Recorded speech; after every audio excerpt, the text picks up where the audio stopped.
A sudden end for one of Yemen's most powerful men. Houthi rebels say they killed ousted President Ali Abdullah Saleh during an attack on his convoy in Sana'a. His remains were packed on the back of a pickup truck.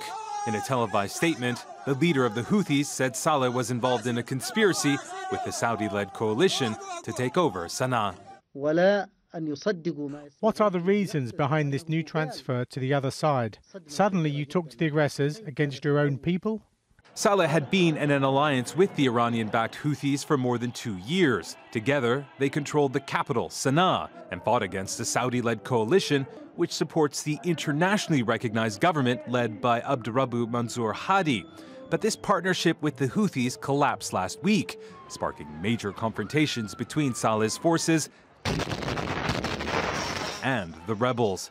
After days of running street battles, Saleh announced he was ready for dialogue with the Saudi-led coalition if it ended its blockade of Yemen's ports and airports and allowed for more humanitarian aid. Yemen is already a failed state. It's a state where there is no central government. The institutions have failed. Most of the structures have failed.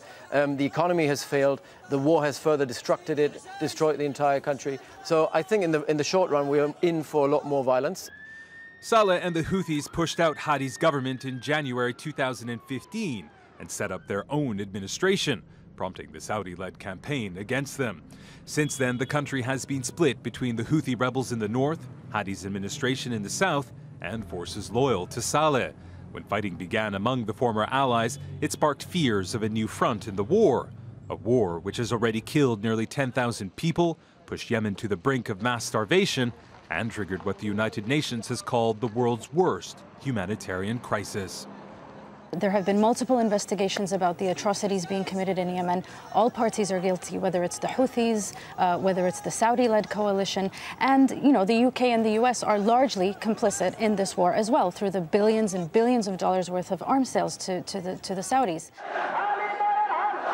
As Yemen's president, Saleh ruled for more than 3 decades until he was forced to resign during the Arab Spring uprising. But he was able to remain in the country and continued to wield enormous power behind the scenes.